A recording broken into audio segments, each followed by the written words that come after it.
അപ്പോൾ ദേ ഞാൻ വീണ്ടും എത്തി. ഒരു കളർഫുൾ സെൻഡൂഡിലായിട്ടായിട്ടാണേ.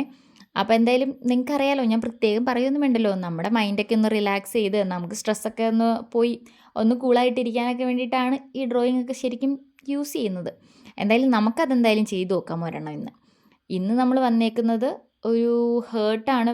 മിഡിലൊരു ഹേർട്ട് കൊടുത്തിട്ട് അതിന് ചുറ്റും അങ്ങനെ ഒരു ലൈൻസ് പ്രൊവൈഡ് ചെയ്തിട്ട് അതിൻ്റെ അകത്ത് കൂടെ ഡിസൈൻസ് ചെയ്യുന്ന പോലത്തെ ഒരു ആർട്ടാണ് കേട്ടോ നമ്മൾ ഇന്ന് ചെയ്യാൻ പോകുന്നത്.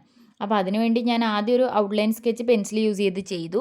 പിന്നെ അതിനുശേഷം അതിനെ ഒന്ന് സ്കെച്ച് ഔട്ട് ചെയ്തെടുക്കുന്നുണ്ട് black colour ball pen use ചെയ്തിട്ട്.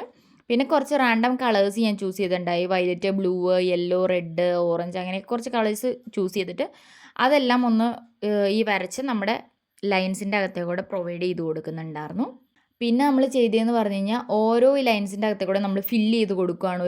ഒരു പാറ്റേൺ ഫില്ല് ചെയ്യുകയാണ്. അപ്പം നമ്മൾ അതിന് വേണ്ടിയിട്ട് യൂസ് ചെയ്യുന്ന പറഞ്ഞാൽ സെയിം ലൈൻ പോലെ തന്നെ ഒരു ലൈൻ അതിൻ്റെ മിഡിലിൽ കൊടുത്തിട്ട് അതിൻ്റെ അകത്ത് ഒരു ഓൾമോസ്റ്റ് ഒരു ടിയർ ഡ്രോപ്പ് ഷേപ്പിലുള്ള പെറ്റൽസാണ് നമ്മൾ വരച്ചു കൊടുത്തത്. അത് രണ്ട് സൈഡിൽ നിന്ന് മിഡിലിൽ കൂടെ ഒരു ലൈൻ കൊടുത്തിട്ട് അതിൻ്റെ രണ്ട് സൈഡിലുമായിട്ട് ആ ഡിസൈൻ വരച്ചു കൊടുത്ത് എന്നിട്ട് ഇതിൻ്റെ രണ്ടിൻ്റെയും ഈ പെറ്റൽസ് രണ്ട് സൈഡിൽ നിന്ന് തന്നെ പെറ്റൽസിൻ്റെ ഇടയിൽ നമ്മൾ ബോൾഡാക്കി ഫില്ല് ചെയ്ത് കൊടുക്കുകയാണ്. അത് ബ്ലാക്ക് ഇങ്ക് പെൻസ് യൂസ് ചെയ്തിട്ട് ഫില്ല് ചെയ്ത് കൊടുക്കുകയും ചെയ്തു കേട്ടോ.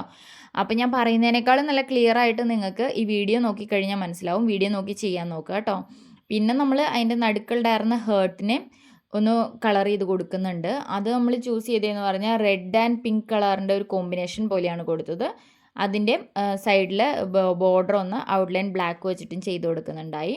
പിന്നെ നമ്മൾ ആ റെഡ് വരച്ച് കഴിഞ്ഞിട്ട് അതിനൊരു ഒറിജിനാലിറ്റി ഫീൽ വരാൻ വേണ്ടിയിട്ട് വൈറ്റ് കളർ പെൻസ് യൂസ് ചെയ്ത് ഒരു മാർക്കും കൂടി ഇട്ട് കൊടുക്കണ്ടേ, ഒരു ഒറിജിനാലിറ്റിക്ക് വേണ്ടി. അപ്പോൾ അത്രയേ ഉള്ളൂ. ഇതാണ് നമ്മുടെ ഫൈനൽ ലുക്ക്. ഇഷ്ടപ്പെട്ട ലൈക്ക് ചെയ്യാനും ഷെയർ ചെയ്യാനും സബ്സ്ക്രൈബ് ചെയ്യാനും മറന്നു പോകരുതേ. അപ്പോൾ അത്രയേ ഉള്ളൂ. Bye bye.